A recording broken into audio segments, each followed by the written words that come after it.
Baik, 96,7 Radio Global FM Lombok Kawan Global. Saat ini kami telah tersambung dengan Dr. Nurhandini Eka Dewi SPA. Beliau adalah Kepala Dinas Kesehatan Provinsi NTB yang kali ini bergabung bersama kami di Bincang Global bersama Yayasan Plan Indonesia dengan tema sekali lagi sekolah aman dari COVID-19. Dr. Eka? Iya. Dr. Eka, ini gimana Dr. Eka langkah Dinas Kesehatan sendiri dalam menyadarkan dan menyebarluaskan informasi tentang pencegahan dan bahaya COVID-19 ini ke masyarakat khususnya anak-anak nih Dr. Eka? Ya, kalau anak-anak ada dua ya, yang di sekolah sama yang di luar sekolah. Kalau yang di sekolah, kami sebetulnya di awal COVID ini mulai, kami sudah bekerja sama dengan Dinas Pendidikan dan Kebudayaan Provinsi Nusa Tenggara Barat, memanggil para guru, memanggil para ketua OSIS dan ketua-ketua OSIS di sekolahnya, dan menerangkan apa itu COVID. Kita buka dialog interaktif, kemudian kita ajarkan cara buat hand sanitizer, etika batuk, cara cuci tangan, itu kita sudah ajarkan kepada mereka. Itu pada bulan awal-awal Maret, akhir Februari, awal Maret. Jadi sebelum COVID sedemikian merebak seperti sekarang. Jadi itu sudah kita mulai, dan dari hasil kegiatan itu masing-masing sekolah mengerjakannya di sekolahnya masing-masing. Okay. Kemudian ditambah lagi, kita memutarkan video di Videotron kita, kemudian di medsos-medsos tentang untuk anak-anak, ada video untuk anak-anak, apa yang harus bagaimana mengajari anak-anak untuk mengerti tentang coronavirus dan apa yang harus mereka lakukan untuk mencegah. Baik.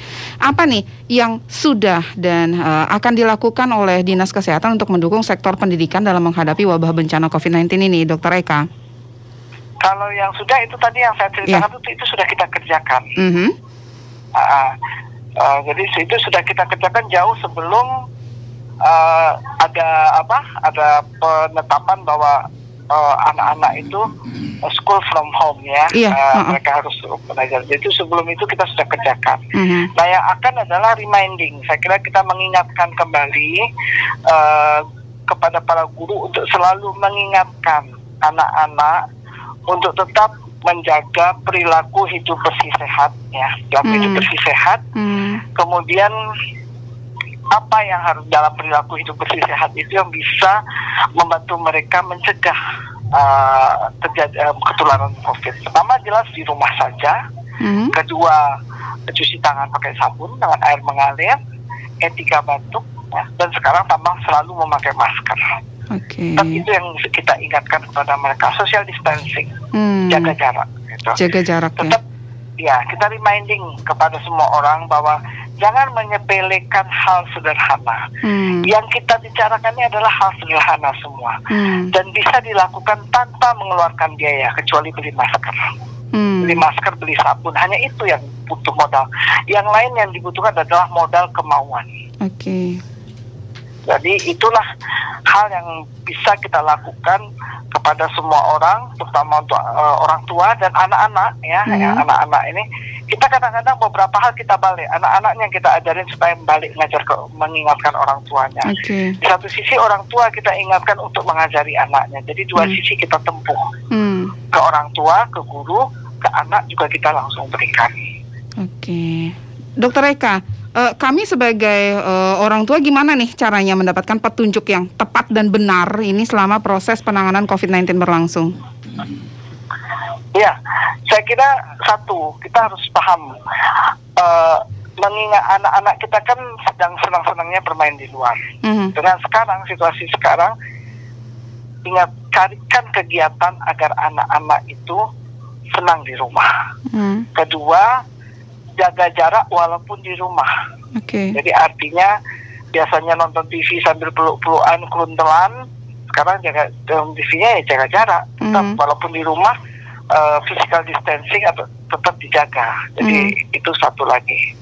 Nah, reminding anak-anak Kalau ada anak yang sudah terbiasa mencuci tangan dan sebagainya, tapi kan banyak anak-anak yang tidak, dan cuci tangannya pakai sabun dengan 6 langkah.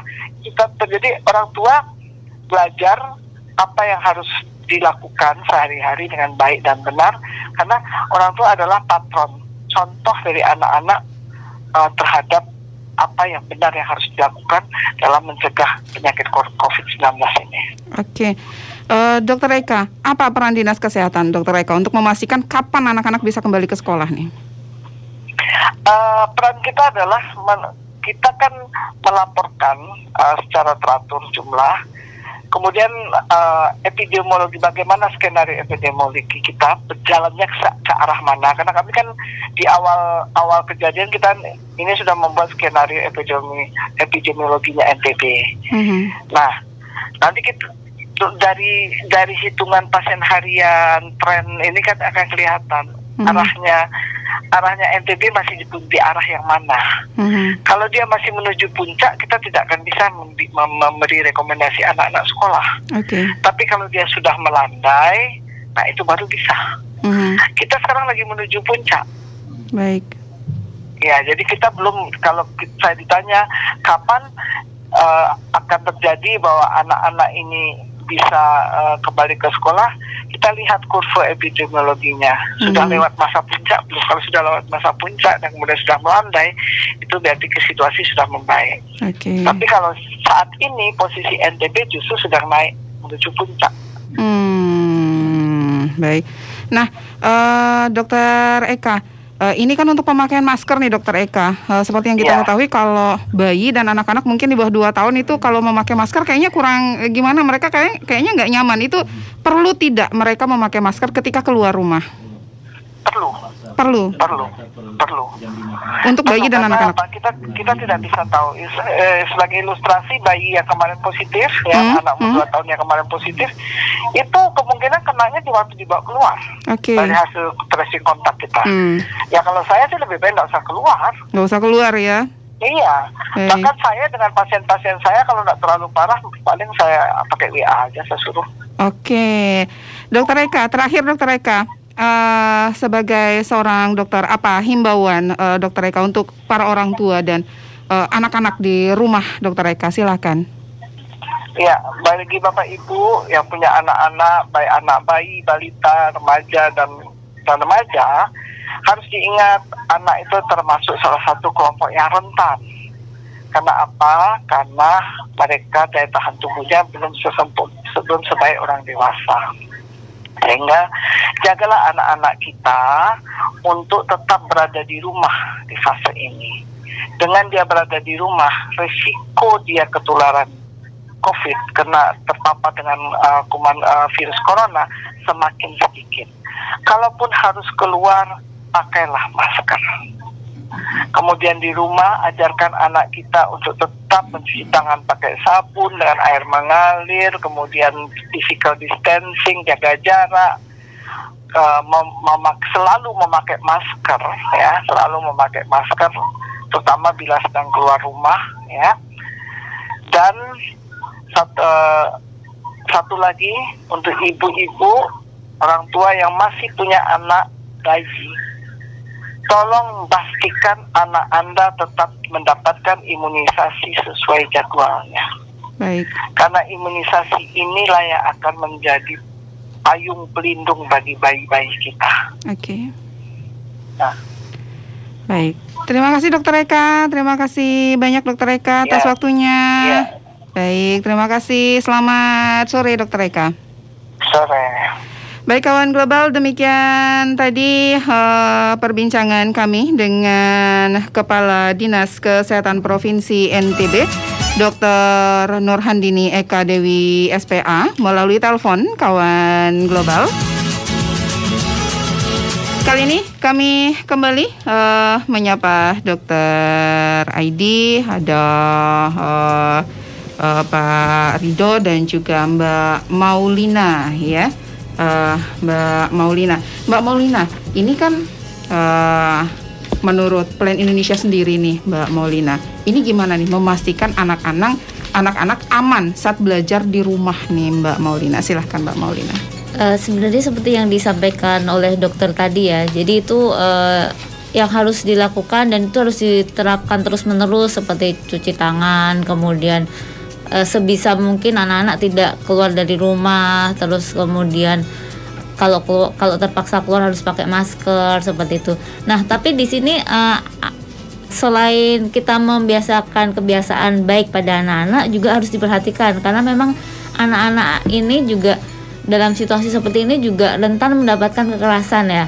Baik dari kekerasan terhadap anak itu kan juga seringnya dilakukan oleh orang terdekat ya. Lagi situasi seperti ini mungkin orang tua juga stres, capek juga, jenuh juga, dan itu juga anak bisa jadi pelampiasan. Nah itu harapannya juga itu harus dikondisikan. Jadi tidak hanya secara fisik saja sehat, tapi juga secara psikososial juga harus dipastikan sehat karena itu juga masuk dalam aman. Jadi kalau kita dalam situasi darurat pun kita juga harus memberikan dukungan psikososial ya, seperti itu. Nah mungkin yang saat ini yang perlu kita dorong adalah bagaimana ketika ada permasalahan psikososial yang terjadi pada anak, apakah mereka sudah mempunyai solusi untuk ketika mereka menemui itu, apakah di NTB ini sudah ada nomor yang bisa dihubungi atau yang dikontak, atau mungkin di desa ada sistem yang sudah diterapkan untuk bagaimana ketika ada kondisi yang berpengaruh dengan psikososial si anak. Seperti itu. Baik. Nah, Pak Ridho, ini kalau misalkan kalau gempa kan ada simulasi gitu biasanya Pak Ridho ya. Ini kalau untuk pencegahan bencana khususnya wabah seperti COVID-19 ini perlu nggak Pak menjadi bagian pembelajaran bencana di sekolah yang perlu diajarkan untuk anak-anak murid? Perlu sekali Mbak, maksudnya perlu. Gini. Kami tinggal tambahkan sebenarnya di BPBD itu meskipun program BPBD sendiri, program koordinasi, nah ya. Di sana memang sudah ada program yang sudah program wajibnya BPBD, program unggulannya. Di sana ada sekolah aman bencana, Mbak. Sebelum menjadi SPAB. Masih pakai judul lama sekolah aman bencana. Itu kemarin yang tertunda gara-gara barang ini datang. Sebenarnya sudah mulai sekolah aman bencana itu. Ya, sekolah aman bencana itu yang ada juga yang bersama BPBD sendiri, ada yang berserta bergabung dengan PMI, termasuk salah satu program kami bersama Plan juga di 20 sekolah juga tertunda. Dari PMI ada sekolah siaga bencana, dari BMKG juga ada go to school-nya, dari teman-teman lainnya. Insya Allah tinggal kami tambahkan dia bagaimana sih ini dan peran tenaga kesehatan nantinya. Tentu kami harus punya fasilitator yang datang belakangan. Sesuai dengan judul yang datang belakangan ini, Mbak. Rasa itu, Mbak. Baik. Nah, oke. Tadi ada opini ya dari Bapak Zainuddin tadi ya. Kita lupa tanggapannya mungkin Pak Aidi. Silakan. Perlu saya ulang kembali tanggapannya, Pak Zainuddin. Selamat sore Bapak Ibu. Akibat pandemi COVID ini semua aspek kehidupan terdampak. Ini tidak hanya menjadi bencana kesehatan namun sudah menjadi bencana ekonomi. Namun semoga tidak menjadi bencana sosial. Nah, yang dihadapi oleh pemerintah tentu sangat kompleks, entah itu bagi BPBD, pendidikan maupun yang lainnya. Saya mendukung langkah apapun yang dilakukan oleh pemerintah asalkan pandemi ini cepat berlalu. Oke, silahkan Pak Aidi tanggapannya. Ya, saya pikir gagasan dan harapan yang sama seperti Pak Zainuddin utarakan itu, kami di tataran pengelola pendidikan akan mengambil kebijakan untuk bisa mendukung segera tidak banyak menyebarnya COVID-19. Antara lain yang sudah kita lakukan adalah mengambil kebijakan untuk belajar mandiri. Kemudian yang kedua, kami akan terus memasifkan peran orang tua itu untuk melakukan beberapa proses pembiasaan kepada siswanya, seperti tadi dijelaskan oleh Dr. Eka. Cuci tangan setiap selesai megang apapun sebelum menyentuh hidung, mata, dan mulut.